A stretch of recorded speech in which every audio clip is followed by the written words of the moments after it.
Республика клиник хастаханасы бу кабул итү бүлеге. Һәм монда аяк атлауга шушындай яшел кешеләр каршы ала. Бу табиблар һәм чөнки монда мөрәҗәгать итүче һәр авыручыда коронавирус булуы ихтимал. Һәм алар шуннан саклана да һәм авыручыларны дәвалый. Бу формада саклау формасында йөрү катлаулымы? Ничә сәгать йөрисез көнне? Без 8 сәгать йөрибез көнне. Катлаулымы, тирләтәме? Бар, әзрәк тирләтә, но ияләштек без.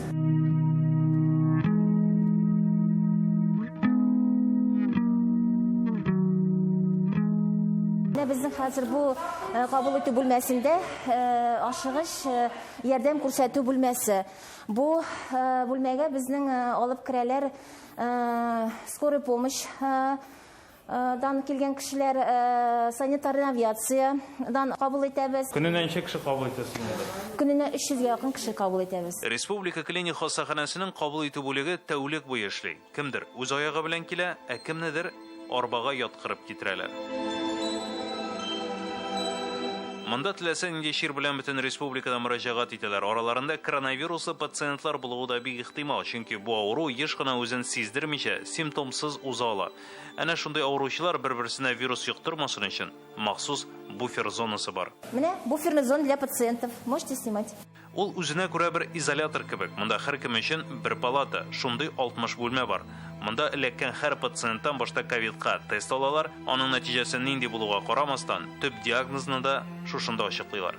Әлбәттә, авыруларга фәкать ашыгыч ярдәм күрсәтелә икән, без аларны кабул итәбез. Безнең больницабыз многопрофильный больница. Әгәр кулы сынып килгән очракта да операциягә мохтаҗ икән авырту, ковидлы булса да, без аны инфекционный отделение операция ясап, анда дәвалыйбыз. Яз һәм җәй айларында Татарстанда коронавирус таралуы көчәйгән вакытта РКБда ковид госпиталь эшләде. Аны августта япкан иделәр. Бу атнада РКБда кабат ковид бүлекләре эшли башлады. Это прежде всего делается для... Бу беренче чиратта йогышлы ширләр хастаханасына ярдәм буларак ясала. Монда хирургия, травматология, гинекология, акушерлык юнәлеше кебек махсуслашкан ярдәм күрсәтеләчәк. Гади итеп әйтсәк, кеше юл транспорт һәлакәтенә юлыкса, монда китергә чанда коронавирус табылса, аны йогышлы ширләр хастаханасына түгел, РКБга озатачаклар. Монда ковидтан да дәвалыйлар. Шул вакытта операциядә ясый алалар.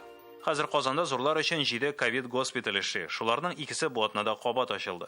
Балалар өчен аерым хастахана бар. Республикада сезонда авырулар, ОРЗ, ОРВИ очраклары арта. Табибларга эшләү көннән-көн авырлаша диләр министрлыкта. Нагрузка зур, чөнки хәзер эпидсезон бара. Бик күп острый респираторный вирусный авырулар. Шуңа күрә күбәйде нагрузка, но ул ковид нагрузка гына түгел. Шалтыратулар күбәйде, игә чакырулар күбәйде. Братна эчендә Россиядә коронавирус белән авыручылар саны кискен артты. Әле 7 көнлек кенә илдә ковид-19 йоктыручылар саны көненә 7,5 мең булса, хәзер ул 9 мең ярымга җитте. Бу атнада Владимир Путинның 2 көн рәттән башта хөкүмәт анары төбәкләр белән ковид буенча киңәшмәләр уздыруда. Юкка түгел. Аккуратно, тактично, но терпеливо и настойчиво объяснять людям реалии складывающейся обстановки и предлагать необременительные, но абсолютно необходимые меры и средства защиты. Җәмәгать транспортында ярты халык битлексез. По-моему, совсем безответственно. Халык бик җавапсыз, тирә-юньгә карагыз. 10% кеше генә битлектән йөри. Олы кеше особенно җаваплы карый. Яшьләр, конечно, алай түгел. Казанда гына түгел, шундый ук хәл башка шәһәрләрдә дә. Әлмәттә битлексез йөрүче сатып алучыларга беркем бер сүз әйтми иде. Мен оныттым просто.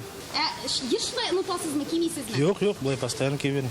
Чаллыда да үзеңне саклау урынына башка хәл күзәтелә. Халыкның битлек кимәгән өчен 1000-30 мең сумга кадәр штраф янавы да куркытмый. Бу атнада гына да Яр Чаллыда 329 беркетмә төзелгән. Республикада иң зур саннарның берсе бу. Бүгенге көндә халык инде менә шеширгә өйрәнеп бетте дисәң була. Ни өчен дигәндә, әлбәттә, менә әгәр без карасак, апрель, май айлар, ул вакытта халык бик курыккан иде. Бик күп кенә кешеләр инде бүгенге көндә алар үзе беләләр, әйтик тә шу коронавирусын кичерделәр. Кеше кабаттан чиләргә мөмкин. Коронавирусның икенче дулкынын көтәргәме? Хәзер без күзәтәбез моны беренче дулкынын дәвамын. Ләкин дөресен әйтергә кирәк, күзәтелә үсеш. Бу драма бу битлек 100%ка киметергә бу урвый белән урвый ширләрдән. 100%ка мөмкин юк, ләкин мөмкинлеге бу урвый мөмкинлеге тарау бик нык кими. Бүген республика киңәшмәсе тулысынча диярлек коронавирус хәлләренә багышланган иде. Президент даими рәвештә саннар белән танышып торуга карамастан, бүгенге җыелыш шактый кайнар килеп чыкты. Ичке эшләр министрлыгы районнарда битлек режимын үтәмәүләрен һәм эш белән тикшерүнең начар дәрәҗәдә оештырылуын билгеләп үтте. В 10 районах эта тема номером 1 в повестке так и не стала. Президент районнарның мондый салкын мөнәсәбәтен аңламады. Ул узган шимбәдә бу эшне көчәйтү бурычы куйган иде. Кемдер күрәсең ишетмәгән. Почему мы должны делать им замечания? Это их работа. Проверьте, с каждым разберитесь, почему нет реакции. Почему вот этот бардак происходит. У нас есть только один рубильник. Мы можем все закрыть. Но неужели вы этого хотите? Это самый короткий путь, но самый дорогой и самый необдуманный. К сожалению, 78 человек мы потеряли. Бу атнада тагын 3 кеше ковидтан үлде. Яңа атна безгә гомумән хәлнең кайсы якка барасын күрсәтергә тиеш, чөнки алдагы көннәрдә сентябрьнең 2нче яртысында үзен сакламаган, тиешле таләпләрне үтәмәгән кешеләрнең вирус йоктыруы ачыклана башлый. Айза Шаймарданов, Игорь Романов, Ринат Сафин, Яңа Гасыр каналы.